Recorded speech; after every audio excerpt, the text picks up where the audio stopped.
Rainbow allrounder exterior paint, বাংলাদেশের আবহাওয়া উপযোগী একমাত্র পেইন্ট। স্বাগত সকালের সংবাদে, সাথে আছে আমি গালিব ইবনে রিয়াজ।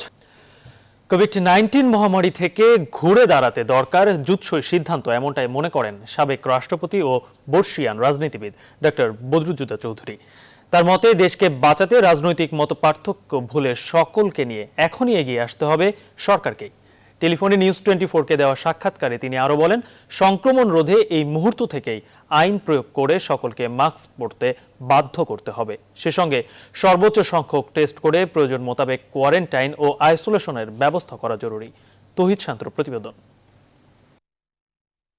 কোভিড-19 ভাইরাস বিষয়ে স্বাস্থ্য অধিদপ্তর তাদের নিয়মিত বুলেটিনে প্রতিদিনই তথ্য তুলে ধরছে। পরিস্থিতি দিন দিন ভয়ঙ্কর হচ্ছে, অথচ বিপুল জনসংখ্যার এই দেশে সাধারণ রোগের চিকিৎসাতেই দেশের স্বাস্থ্য ব্যবস্থাকে হিমশিম খেতে হয়। আর সেখানে এমন ভয়াবহ ছোঁয়াচে ভাইরাসের আক্রমণ, এর উপর আবার মরার উপর খাড়ার ঘা হয়েছে মোহাম্মদ শাহেদ আর তার কুচিকিৎসার রিজেন্ট হাসপাতাল, নকল মাস্ক সরবরাহকারী জেএমআই, ভুয়া কোভিড টেস্টকারী প্রতিষ্ঠান জেকেজি।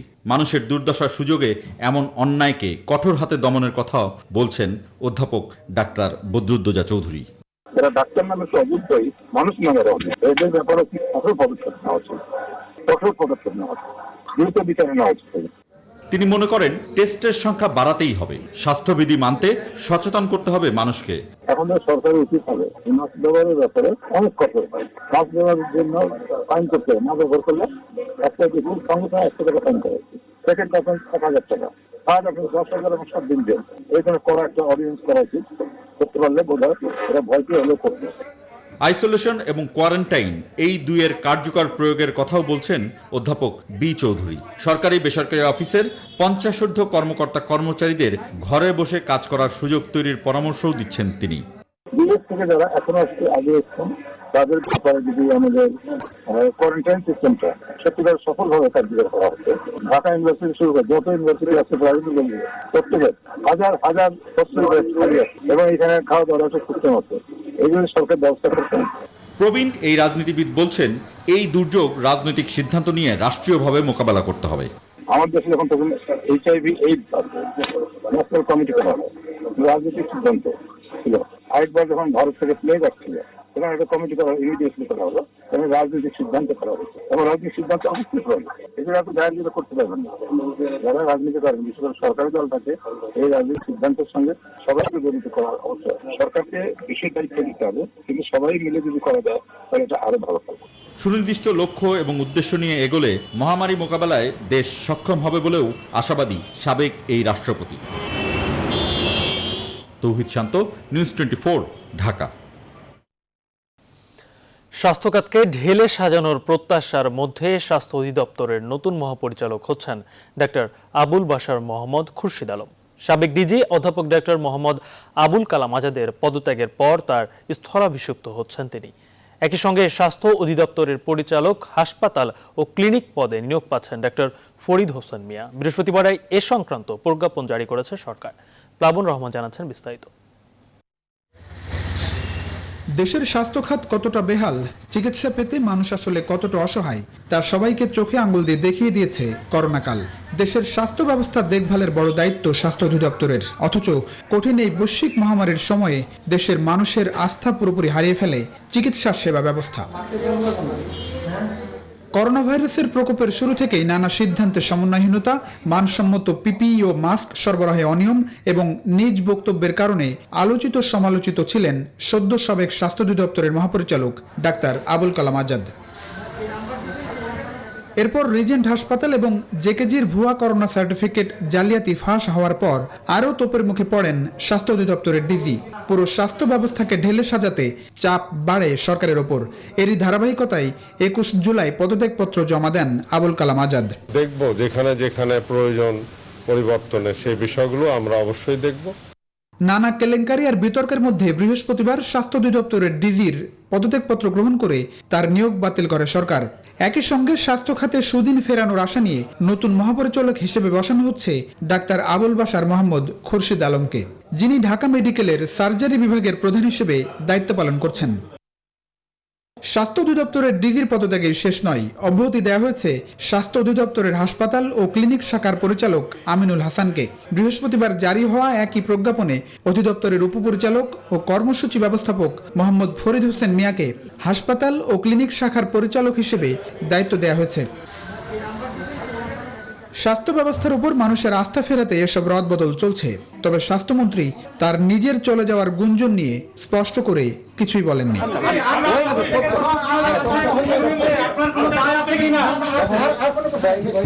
প্লাবন রহমান, নিউজ 24, ঢাকা। এদিকে স্বাস্থ্যমন্ত্রীর পদত্যাগের দাবি জানিয়েছেন বিএনপি মহাসচিব মির্জা ফখরুল ইসলাম আলমগীর।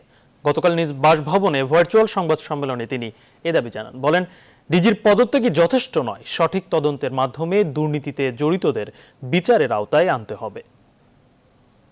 অধিদপ্তরের মহাপরিচালকই নয়, এর সঙ্গে যারা যারা জড়িত আছেন, যারা ভুল তথ্য দিয়েছেন জনগণকে এবং সরকারকেও, সরকারের পক্ষ থেকে যে তথ্যগুলো দিয়েছেন তার দায় দায়িত্ব অবশ্যই সরকারের উপরে বর্তাবে। যেখানে শুধু মহাপরিচালকের রেজিগনেশন নয়, মহাপরিচালকের বিচার ও একই সঙ্গে স্বাস্থ্যমন্ত্রীর পদত্যাগ ইতিমধ্যে যা দাবি করা হয়েছে এটা অত্যন্ত যৌক্তিক। মানুষের দুর্যোগ ও কষ্টে পাশে না থেকে বিএনপি গণমাধ্যমে কথা বলায় ব্যস্ত। জনরোষের ভয়ে দলটি এখন বেপরোয়া আচরণ করছে বলে মন্তব্য করেছেন সড়ক পরিবহন ও সেতুমন্ত্রী ওবায়দুল কাদের। বৃহস্পতিবার সকালে রাজধানীর বনানীতে এক চুক্তি স্বাক্ষর অনুষ্ঠানে ভিডিও কনফারেন্সে যুক্ত হয়ে এই মন্তব্য করেন তিনি। মানুষ বিএনপির কর্মহীন, প্রত্যাশাহীন ভাগ্যবানের আতঙ্কে আছে। তারা জনগণকে সাহস না দিয়ে জনমনে আতঙ্ক ছড়াচ্ছে। এখন পর্যন্ত সরকার নানা সীমাবদ্ধতা সত্ত্বেও মানুষকে যেভাবে সহায়তা দিয়ে যাচ্ছে তারা তা মেনে নিতে পারছে না। গতি ফিরতে শুরু করেছে মেগা প্রকল্পগুলোতে। ধীরে হলেও শুরু হয়েছে রাজধানীর এলিভেটেড এক্সপ্রেসওয়ে প্রকল্পের কাজ। গতি বাড়ানোর চেষ্টা চলছে চট্টগ্রামের কর্ণফুলী টানেল এবং কক্সবাজারের মাতারবাড়ি গভীর সমুদ্র বন্দর প্রকল্পেও। বিশেষজ্ঞরা বলছেন, যে অবস্থা তৈরি হয়েছে তাতে সময় মতো মেগা প্রকল্পগুলো শেষ হওয়া অনেক কঠিন। তারপরও পুরো গতি ফেরাতে সরকারের বিশেষ উদ্যোগ দরকার। প্লাবন রহমানের রিপোর্টে বিস্তারিত।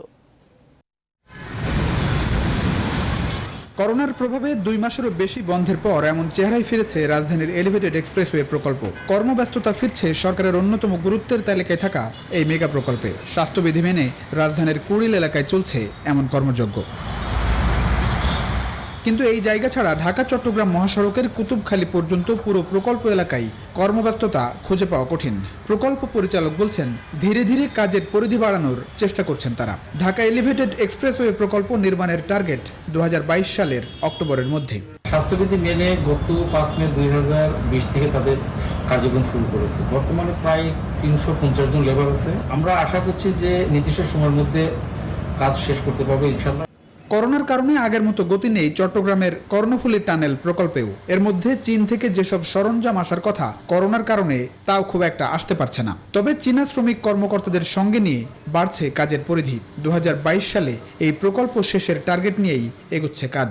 আমাদের কাজ 42%-এরও বেশি হয়ে গেছে। ইনশাআল্লাহ আমরা আশা করতেছি আমাদের যে শিডিউল টাইম তার মধ্যেই আমাদের টানেলের কাজ শেষ হয়ে যাবে। করোনায় গতি হারিয়েছে সরকারের আরেক মেগা প্রকল্প কক্সবাজারের মাতারবাড়ি গভীর সমুদ্র বন্দরের নির্মাণ কাজ। জাপানি শ্রমিকরা এখনো বাংলাদেশে না ফেরায় সীমিত পরিসরে চলছে প্রকল্পের কাজ। আমরা অন ট্র্যাক আছি। এই কোভিডের জন্য হয়তো কিছুটা আমরা যেহেতু কনসালটেন্ট নিয়োগ প্রক্রিয়াটা 1 মাস 2 মাস আমরা পিছনের দিকে চলে গেছি, তা আমরা আশা করছি খুবই সহসা এটা হবে। 17,777 কোটি টাকা ব্যয়ে নির্মিত হতে যাওয়া স্বপ্নের এই মেগা প্রকল্প শেষের টার্গেট 2026 সাল। তবে করোনার প্রভাবে সময়মতো মেগা প্রকল্প শেষ হওয়ার ব্যাপারে আশাবাদী নন এই বিশ্লেষক। এই করোনা বাস্তবতায় প্রত্যেকটা চেনের মধ্যে একটা বিরাট বত্তায় হয়ে গেছে। সো টপ থেকে পরামর্শ নাই, বটম থেকে ম্যাটেরিয়াল নাই। এই বাস্তবতায় টাইম ওভাররান হবে নির্দ্বিধায় বলা যায়। টাইম ওভাররান হলে খরচটাও বাড়বে।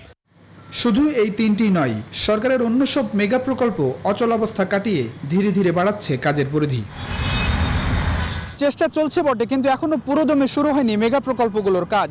আর তাই নির্দিষ্ট সময়ে এসব প্রকল্প আসলেই শেষ হবে কিনা সেটি এখনো বড় প্রশ্ন কর্তৃপক্ষের সামনে। সেক্ষেত্রে বাংলাদেশ তো বটেই, একই সঙ্গে উন্নতি দরকার করোনার বৈশ্বিক পরিস্থিতির। প্লাবন রহমান, নিউজ 24, ঢাকা। উজানের ঢল ও টানা বৃষ্টিতে দেশের প্রধান নদ নদীর পানি বৃদ্ধি অব্যাহত রয়েছে, ফলে ক্রমশ ভয়াবহ হচ্ছে দেশের বন্যা পরিস্থিতির। প্লাবিত হচ্ছে নতুন নতুন এলাকা, তীব্র হচ্ছে শুকনো খাবার ও বিশুদ্ধ পানি সংকট। সহায় সম্বল হারিয়ে দিশেহারা বন্যাত্ম পরিবারগুলো। এর উপর পানিবাহিত নানা রোগে আক্রান্ত হচ্ছে পানিবন্দী লাখো মানুষ। প্রতিনিধিদের তথ্য ছবিতে ডেস্ক রিপোর্ট। কয়েকদিন ধরেই দেশের প্রধান নদ নদীর পানি বিপদসীমার বেশ উপর দিয়ে বইছে। মুন্সিগঞ্জের বন্যা পরিস্থিতির আরো অবনতি হয়েছে, বেড়েছে পদ্মা সহ অন্যান্য শাখা নদীর পানি, ফলে পানিবন্দী প্রায় 70,000 মানুষ। মানিকগঞ্জের 7টি উপজেলার মধ্যে 6টি বন্যায় প্লাবিত হয়েছে, এতে 1.5 লক্ষাধিক মানুষ পানিবন্দী। ঘরের মধ্যে গিরা পানি হয়েছে, জোরে পানি, গরু আসাল ডোবা, দোকান নিয়ে সব দিক দিয়ে ঝামেলা। ফরিদপুরে পদ্মার পানি কিছুটা কমে এখনো বিপদসীমার ওপর দিয়েই বইছে। জামালপুরের 3য় দফায় যমুনা সহ অন্যান্য নদ নদীর পানি বাড়ায় ফের বন্যা পরিস্থিতির অবনতি হয়েছে। সরিষাবাড়িতে ঝিনাই নদীর 200 মিটার ব্রিজের একটি অংশ ভেঙে যাওয়ায় বিচ্ছিন্ন হয়ে পড়েছে প্রায় 25টি গ্রাম। প্রধান নদ নদীর পানি বৃদ্ধি পাওয়ায় আবারও বন্যা কবলিত দেশের উত্তরাঞ্চল। দীর্ঘস্থায়ী বন্যায় এসব এলাকায় বানভাসীদের দুর্ভোগ চরমে পৌঁছেছে। এসব এলাকার বানভাসীদের দুর্ভোগ চরমে পৌঁছেছে। রান্না বান্না কোনো তারও ভাতও নাই, মনে করো খাই কি না খাই কি, একদিন খাই আর একদিন না খাই। মেম্বার আইসি না, দেখতেও আইসি না, বলে এই লোকগুলো কিভাবে আছে কিভাবে নাই। এদিকে উজানের ঢল ও অব্যাহত বৃষ্টিপাতে আবারও বন্যায় আক্রান্ত সীমান্তবর্তী জেলা সুনামগঞ্জ। আঞ্চলিক সড়ক পানিতে তলিয়ে যাওয়ায় জেলা সদরের সঙ্গে অন্যান্য উপজেলার যোগাযোগ বিচ্ছিন্ন হয়ে পড়েছে। Desk report, news 24। বানের পানিতে বিলীন হয়ে গেছে মাদারীপুরের চরাঞ্চলের বাতিঘর নামে পরিচিত নুরুদ্দিন মাতবর এসডিপি উচ্চ বিদ্যালয়। বুধবার রাতে নদীগর্ভে চলে যায় স্কুল ভবনটি। মাদারীপুরের শিবচর উপজেলার চরাঞ্চলে উচ্চ মাধ্যমিকের একমাত্র প্রতিষ্ঠান ছিল এটি। চরাঞ্চলের 25টিরও বেশি গ্রামের ছেলে মেয়েদের ঝরে পড়া ঠেকাতে গুরুত্বপূর্ণ ভূমিকা রাখে এই স্কুল। বুধবার বিকেলেই ভবনটি হেলে পড়ার খবর পাওয়া যায়। বেলার রিজবির তথ্যচিত্রে ডেস্ক রিপোর্ট। এই ছবি বুধবার বিকেলের। চারদিকে অথই পানি নিয়ে তখনও টিকে ছিল লাল রঙের 3তলা এই ভবন, কিন্তু বৃহস্পতিবার সকালে এর কোনো অস্তিত্ব চোখে পড়েনি স্থানীয়দের। এই এলাকা শিবচর উপজেলার চরাঞ্চলে। প্রমত্তা পদ্মার ভাঙনের হুমকি নিয়েই এই অঞ্চলে দাঁড়িয়েছিল নুরুদ্দিন মাতবর এসএডিপি উচ্চ বিদ্যালয়। চরের অসংখ্য শিক্ষার্থীর উচ্চ বিদ্যালয়ে পড়ার স্বপ্ন পূরণের একমাত্র প্রতিষ্ঠান ছিল এটি। স্কুলটি এলাকায় প্রতিষ্ঠিত হওয়ার ফলে এই চর অঞ্চলের মানুষের অনেক সুবিধা হয়েছিল। বাড়ির কাছে স্কুল থাকায় যেই ছেলেমেয়েরা খেতে কাজ করত, ছোটবেলায় মাছ ধরার প্রতি ঝুঁকি ছিল, তারাও পড়াশোনার প্রতি আকৃষ্ট হয়। বিদ্যালয়ের আশপাশের অঞ্চলও এখন নদীগর্ভে বিলীন হয়েছে ঘরবাড়ি ও ফসলের মাঠ। এলাকাটায় নদী ভাঙ্গার হুমকির সম্মুখীন এবং অলরেডি একটা হাই স্কুল নদীতে বিলীন হয়ে গেছে। এখন আর একটা ইউনিয়ন পরিষদ আছে, একটা প্রাইমারি স্কুল আছে এবং কমিউনিটি ক্লিনিক। এখন এই তিনটেও হুমকির সম্মুখীন। মাদারীপুরের শিবচরের নুরুদ্দিন মাতবরের কান্দি গ্রামে 2009 সালে প্রতিষ্ঠিত হয় বিদ্যালয়টি। শিবচরের 24টি গ্রাম সহ ফরিদপুরের সদরপুর উপজেলার কয়েকটি গ্রামের 3 শতাধিক শিক্ষার্থী ছিল স্কুলটিতে। Desk report, news 24। এবারে পশুর হাট নিয়ে আমাদের বিশেষ আয়োজন।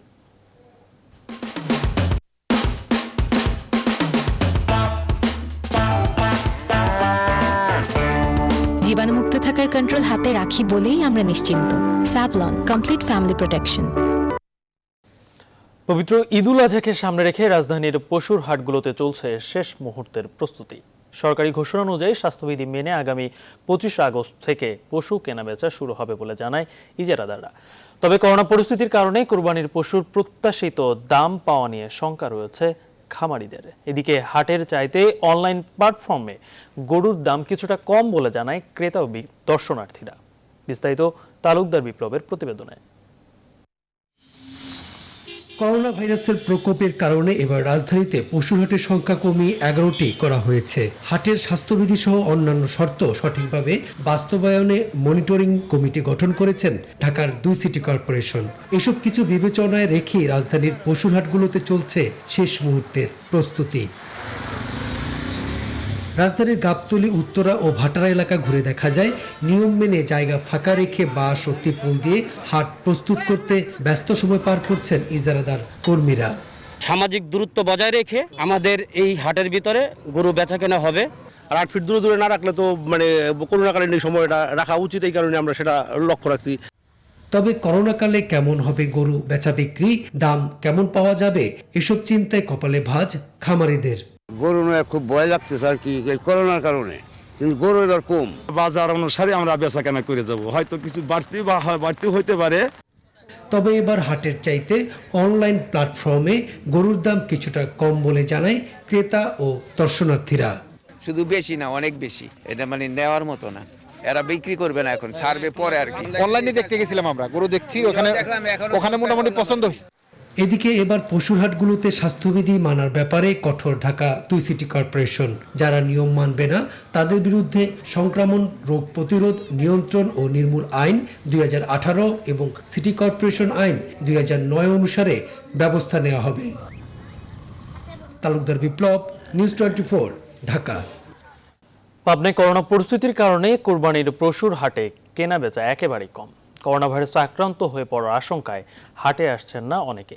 এই পরিস্থিতিতে বেশ কয়েকজন খামারি গ্রামে বসেই অনলাইনে গরু বিক্রির উদ্যোগ নিয়েছেন। এতে সাড়াও মিলছে বেশ। আহমেদুল হক রানার তথ্যচিত্রে ডেস্ক রিপোর্ট।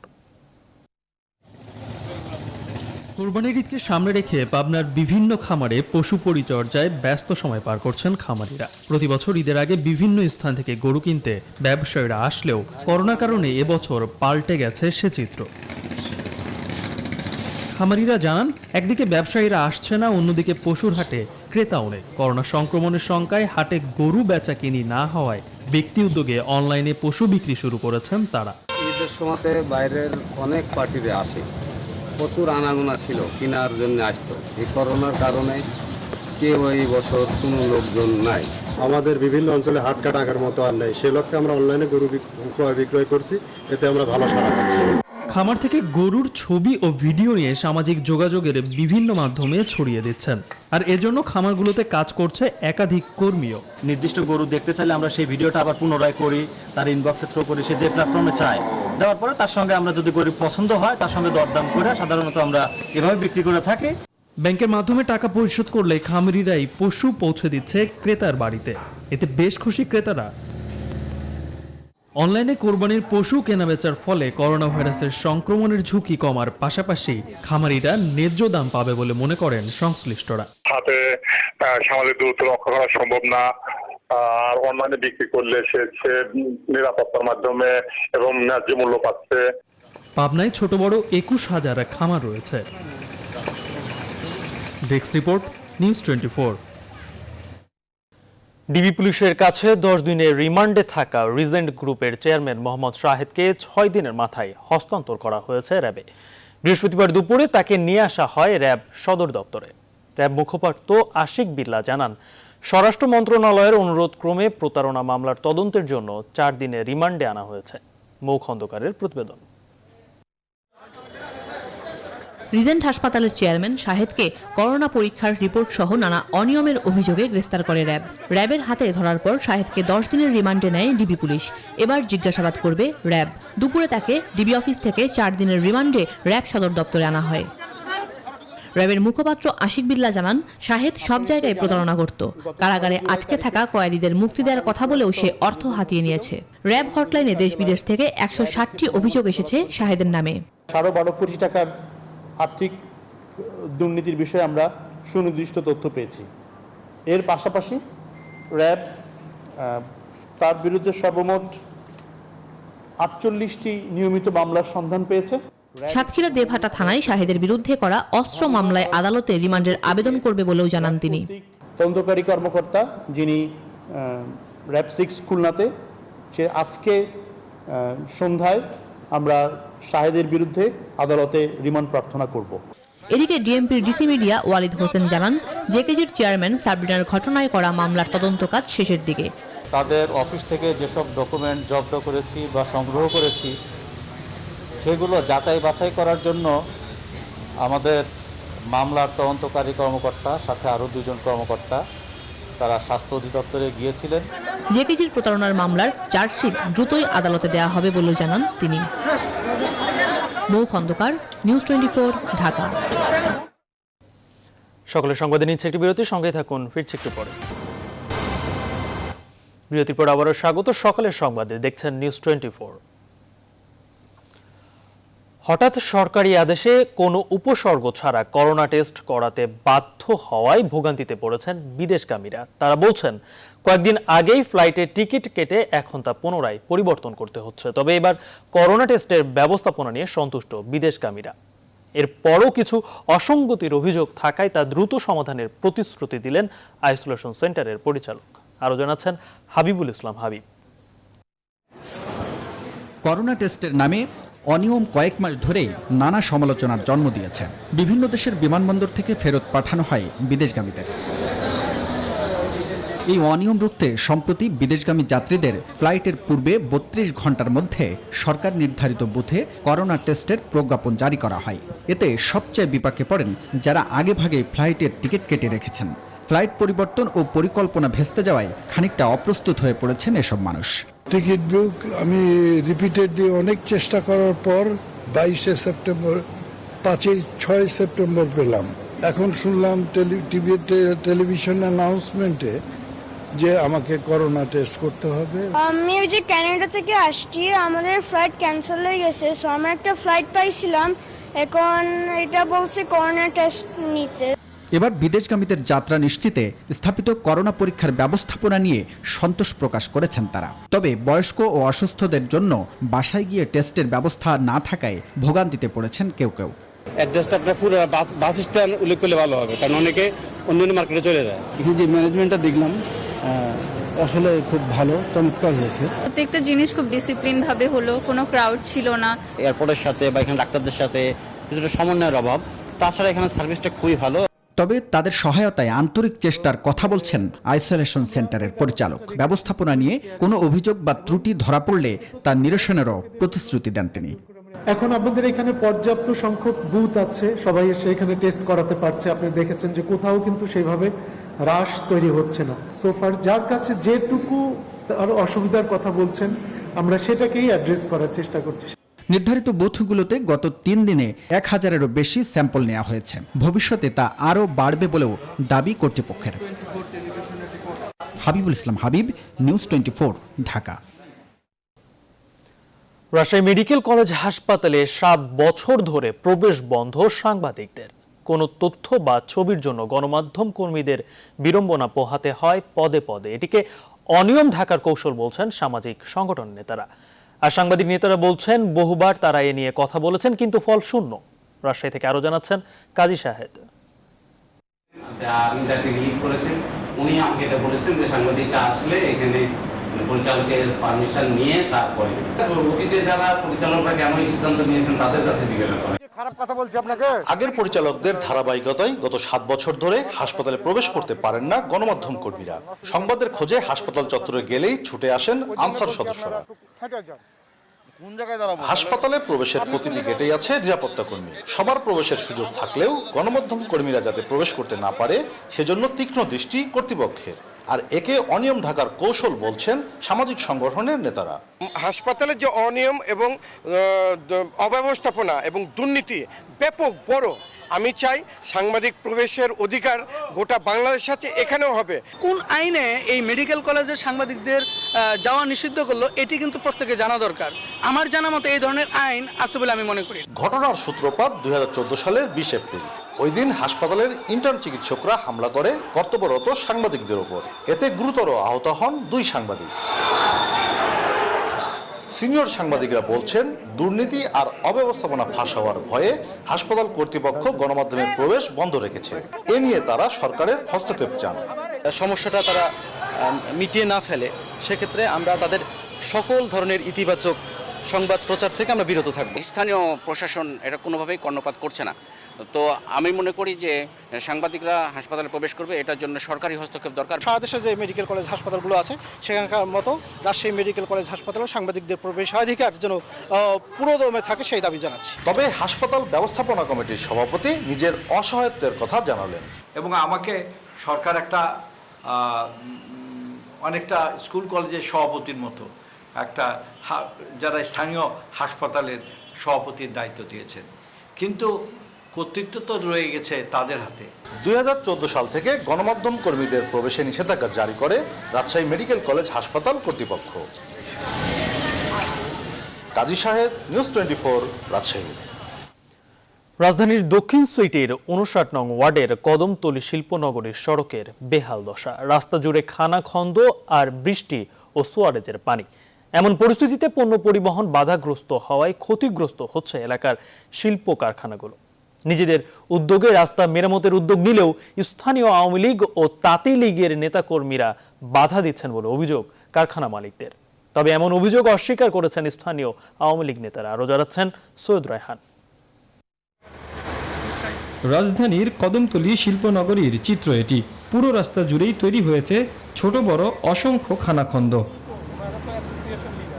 এর সাথে বৃষ্টির পানি ও সুয়ারেজ লাইনের পানি রাস্তায় জমে থাকায় বাধাগ্রস্ত হচ্ছে স্থানীয় শিল্প কারখানার পণ্য পরিবহন।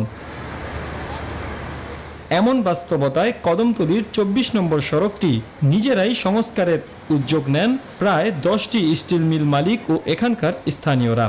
তাদের অভিযোগ, রাস্তা মেরামতের কাজে ওয়ার্ড আওয়ামী লীগ ও তাঁতি লীগের নেতাকর্মীরা বাধা দিচ্ছেন। এই সময় ওরা আয়সা বললো যে কাজ বন্ধ করো। আমি বললাম কেন ভাই, কাজ বন্ধ করবো কেন? এই কথা বলতে না বলতে ওরা আমার উপরে আমাকে মার ধরা আরম্ভ করেছে। রোডের কাজ চলার পরে হঠাৎ করে রোডের কাজটা বন্ধ হয়ে গেল। গাড়ি বাড়িলে আমরা বাধা দেই, তারা চাঁদা চায়। আপনারা একদিন সন্ধ্যার সময় আইসা দেখবেন আয়া কিভাবে চাঁদা ট্রাকের থেকে গেল। এমন অভিযোগ অস্বীকার করেন থানা আওয়ামী লীগের এই নেতা। ওটা তাঁতি লীগ যদি হয়ে থাকে ওটা তাঁতি লীগ, আমরা মূল দল, আমাদের এটা হেডেক না, আমরা কোনোদিন বাধাও দিই। ওই যেই রাস্তাটা করতেছে ওয়াসা দিয়া যে ড্রেনটা করতেছে ওয়াসা আইসা বাধা দিচ্ছে। এমন বাস্তবতায় স্থানীয়দের একটাই চাওয়া, দ্রুত সড়কটি সংস্কার করা হোক। সৈয়দ রায়হান, নিউজ 24, ঢাকা। এবারে ফার্স্ট সিকিউরিটি ইসলামী ব্যাংক অর্থ বাণিজ্যের সংবাদ।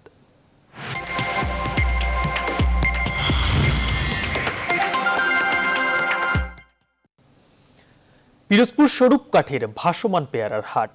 এ হাটে নৌকায় করেই পেয়ারা বেচাকেনি করেন ক্রেতা বিক্রেতারা। তবে করোনার কারণে এবছর বিভিন্ন স্থান থেকে ব্যবসায়ীরা পেয়ারা কিনতে না আসায় বিপাকে পড়েছেন চাষিরা। এতে কয়েক কোটি টাকা ক্ষতির আশঙ্কা করছেন সংশ্লিষ্টরা। ইমন চৌধুরীর তথ্যচিত্রে ডেস্ক রিপোর্ট। পিরোজপুরের কুরিয়ানার পেয়ারার খ্যাতি রয়েছে দেশ জুড়ে। শত বছর ধরে এখানে বাণিজ্যিকভাবে পেয়ারা চাষ করছেন চাষিরা। পেয়ারার মৌসুমে প্রতিদিন এখানে ভাসমান হাট বসে। ছোট ছোট ডিঙি নৌকায় পেয়ারা বেচাকিনি করেন ক্রেতা বিক্রেতারা। দেশের বিভিন্ন এলাকা থেকে ব্যবসায়ীরা হাটে পেয়ারা কিনতে আসেন। তবে করোনার কারণে এবছর পাল্টে গেছে পুরো চিত্র। চাষিরা বলছেন, করোনার কারণে পাইকাররা না আসায় পেয়ারা বিক্রি করতে পারছেন না তারা। আবার সংরক্ষণের কোনো হিমাগারও না থাকায় পেয়ারা নষ্ট হয়ে যাচ্ছে। এই অবস্থায় কয়েক কোটি টাকা লোকসানের আশঙ্কা তাদের। করোনার কারণে আমাদের বেচাকিনা খুবই খারাপ। ফেরি পারাপারে খুব সমস্যা এই করোনার ঋতুতে। আর মালেরও তেমন মাল আমদানি এবার কম, এই বিধায়ও আর কি বেশি ভালো না। সংশ্লিষ্টরা বলছেন, এ বিষয়ে এরই মধ্যে নানা উদ্যোগ নেওয়া হয়েছে। পেয়ারাটি আসলে সংরক্ষণ করে রাখার বিষয় না, এটি 1-2 দিনের মধ্যেই পেকে যায়। তো যে কারণে আমরা সরকারকেও এই বিষয়টি অবহিত করেছি, যেখানে হয় ফুড প্রসেসিং একটি কারখানা করা কিংবা কোল্ড স্টোরেজ করা, সে বিষয়ে সরকারের মাথাতে আছে। সংরক্ষণ ও প্রক্রিয়াজাতকরণে সরকারি বা বেসরকারিভাবে উদ্যোগ নেওয়া হলে মৌসুমি ফল পেয়ারা বছর জুড়ে ভোক্তাদের চাহিদা মিটিয়ে বিদেশেও রপ্তানি করা সম্ভব বলে মনে করেন কৃষি সংশ্লিষ্টরা। Desk report, news 24। যশোরে 32,000 হেক্টর জমিতে বিভিন্ন ধরনের সবজির চাষ করেন কৃষকরা। প্রতি বছর উৎপাদন হয় প্রায় 8 লাখ মেট্রিক টন সবজি। এসব সবজি বিক্রি করেই জীবিকা নির্বাহ করেন এখানকার কয়েক হাজার কৃষক। তবে ঘূর্ণিঝড় আম্পান ও করোনার কারণে আর্থিক লোকসানের মুখে পড়েছেন তারা। তবে বর্তমানে সবজির ভালো দাম পেয়ে খুশি ক্ষতিগ্রস্ত কৃষকরা। রিপন হোসেনের তথ্যচিত্রে ডেস্ক রিপোর্ট। কৃষি বিভাগের তথ্য মতে দেশের মোট চাহিদার ৬০ থেকে ৬৫% সবজি উৎপাদন হয় যশোরে। বর্তমানে বেগুন, পটল, করলা, শসা সহ বিভিন্ন প্রকার সবজির চাষ করছেন কৃষকরা। এসব সবজি যশোরের ৭ মাইল, বাড়িনগর সহ বিভিন্ন বাজারে বিক্রি হচ্ছে। এখান থেকে রাজধানী সহ বিভিন্ন জেলায় কিনে নিয়ে যাচ্ছেন ব্যবসায়ীরা। কৃষকরা জানান, করোনা ও ঘূর্ণিঝড় আমফানের কারণে সবজি বিক্রি করতে না পেরে ব্যাপক আর্থিক ক্ষতি হয় তাদের। তবে বর্তমানে সবজির ভালো দাম পেয়ে খুশি তারা। এখন উৎপাদন কম আসছে বলে দামটা খুব বাজারে বৃদ্ধি পেয়েছে। আগে দামটা বেশি ছিল না, এখন দামটা বেশি। যদিও এভাবে দাম থাকে তাহলে আমরা হয়তোবা লসের হার আমাদের কমে যাবে। সংশ্লিষ্টরা বলছেন, কৃষকরা ক্ষতিগ্রস্ত হলেও বাজারে সবজির দর ভালো থাকায় আর্থিক ক্ষতি পুষিয়ে নিতে পারবেন তারা। সার, বীজ বিতরণ সহ কৃষকদের সব ধরনের সহায়তা করছে স্থানীয় কৃষি বিভাগ। কৃষি বিভাগের পক্ষ থেকে তাদেরকে কারিগরি সহায়তা দিয়ে যাচ্ছে, পরামর্শ দিয়ে যাচ্ছে এবং আমাদের পরামর্শ মেনে কৃষকরা চাষবাস করে তারা ভালো দাম পাচ্ছেন বলে কৃষক এই মুহূর্তে অনেক ভালো অবস্থায় রয়েছে। সবজির সঠিক দাম নিশ্চিতে বাজারে মনিটরিং জোরদার করবে প্রশাসন, এমন প্রত্যাশা কৃষকদের। Desk report, news 24। সকলের সংবাদে নিচ্ছে আরো একটি বিরতির সঙ্গেই থাকুন। বিরতির পর আবারও স্বাগত। সকালের সংবাদে দেখছেন নিউজ 24। এবারে আন্তর্জাতিক। সারা বিশ্বে করোনা ভাইরাসের প্রাদুর্ভাবে মৃত্যু ও সংক্রমণ একযোগে বাড়তে দেখা গেছে গেল 24 ঘন্টায়। নতুন করে মারা গেছে ৬,২৪০ জন আর আক্রান্ত হয়েছে 2,74,000-এর বেশি মানুষ। সারা বিশ্বে এ নিয়ে মোট সংক্রমণ হলো ১,৫৬,৪০,০০০-এর বেশি মানুষ আর মোট মৃত্যু ছাড়িয়েছে ৬,৩৫,০০০। এর মধ্যে যুক্তরাষ্ট্রে গেল 24 ঘন্টায় মারা গেছে ১,১১৫ জন, আক্রান্তের সংখ্যা ছাড়িয়েছে ৪০ লাখ। আর দ্বিতীয় অবস্থানে থাকা ব্রাজিলে মৃত্যু হয়েছে ১,৩১৭ জনের।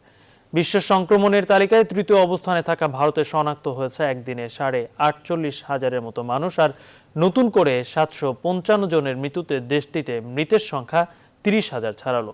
তবে বিশ্ব স্বাস্থ্য সংস্থা বলছে, ব্রাজিল ও ভারত এই মহামারী থেকে উত্তরণ করার সক্ষমতা রাখে। এদিকে নতুন করে সংক্রমণ বেড়েছে ইরান, ইরাক, স্পেন, ফ্রান্স ও কলম্বিয়ায়। এদিকে কুয়েতে কারফিউ শিথিলের ঘোষণা দিয়েছে প্রশাসন। হোটেলগুলো খুলে দেওয়া হচ্ছে বলে জানিয়েছে কর্তৃপক্ষ।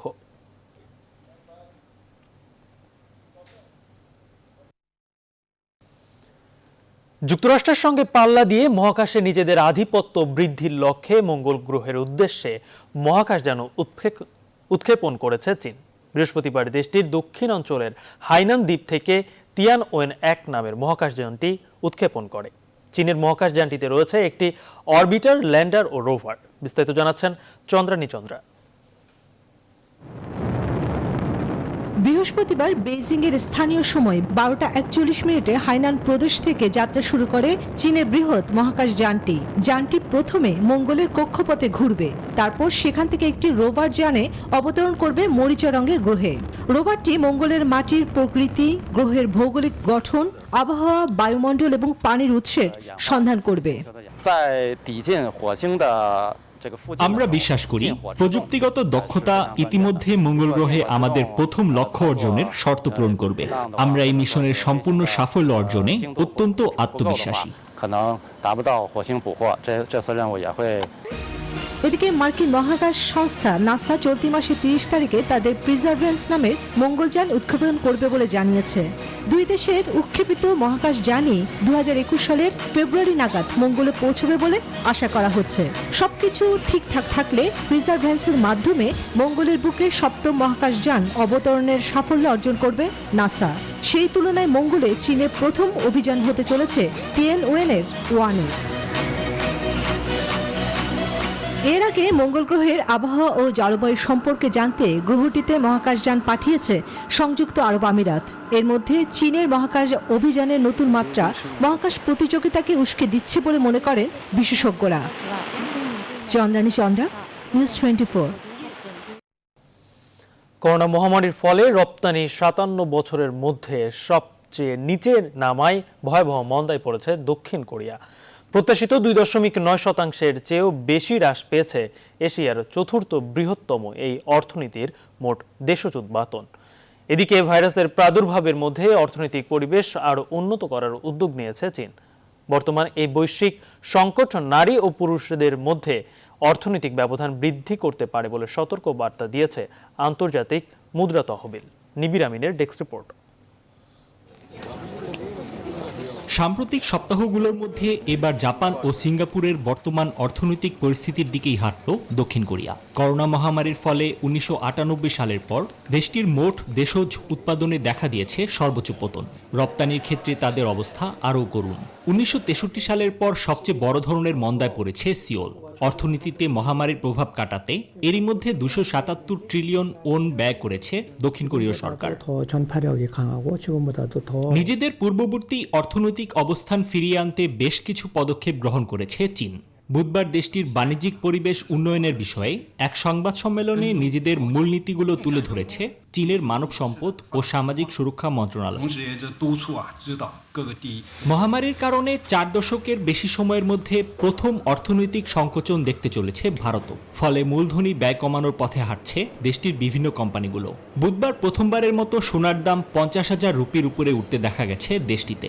তবে মূল্যবৃদ্ধির কারণে সোনার খুচরা চাহিদা হ্রাস পেয়েছে বলে জানিয়েছে রয়টার্স। মহামারীর কারণে বড় ধরনের আর্থিক ঘাটতির পূর্বাভাস দিয়েছে অস্ট্রেলিয়াও।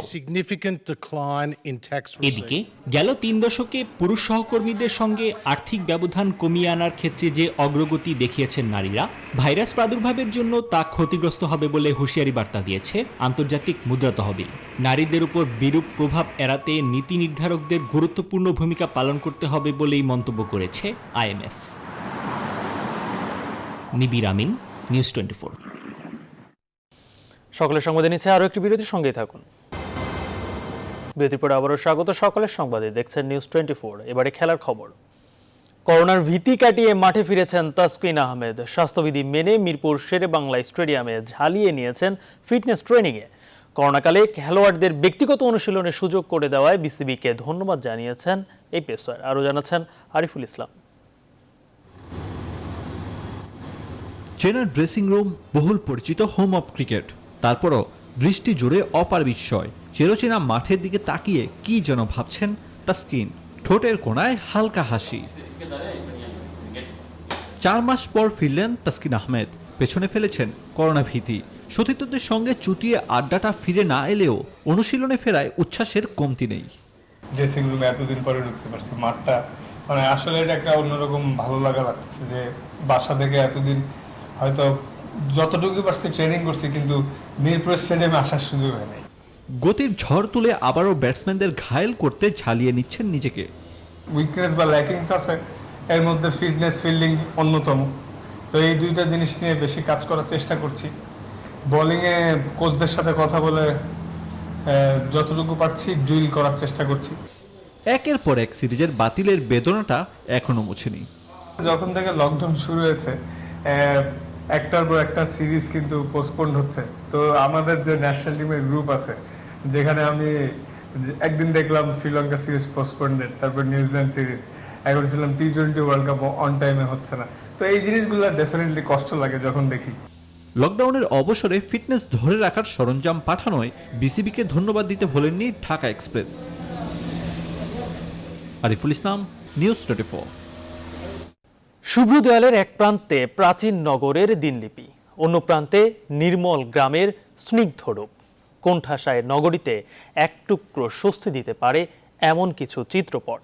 আর সে কারণেই শিল্পাঙ্গন গ্যালারি আয়োজন করেছে চিত্র প্রদর্শনী ব্রেকিং দ্য সাইলেন্স। সুকন্যা আমির জানাচ্ছেন বিস্তারিত। মেঘমাল্লা, সবুজ অরণ্য, ওদিকে নীলাভ নদীতে নৌকার নাচন, যেন নির্মল গ্রামের স্নিগ্ধ রূপ। ফ্রেমবন্দি এমন সব চিত্র টানানো রয়েছে সাদা ক্যানভাসের দেয়াল জুড়ে।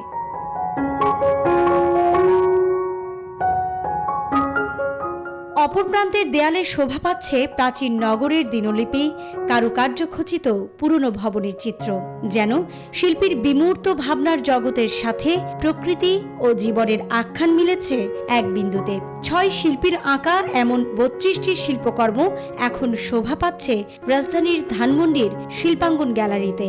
অখণ্ড অবসরের একটা সময় সাধারণত তারা কেউ পায় না। তো সেটা পেয়েছে বলে অনেকেই মনোযোগী হতে পেরেছে এবং অনেকে যারা ছবি আঁকা বাদ দিয়েছিল তারা অনেকেই আবার ছবি আঁকার জগতে ফিরে এসেছে। শিল্পীরা মানুষের জন্য ছবি আঁকে, নিজের জন্য ছবি আঁকে, সমাজের জন্য ছবি আঁকে।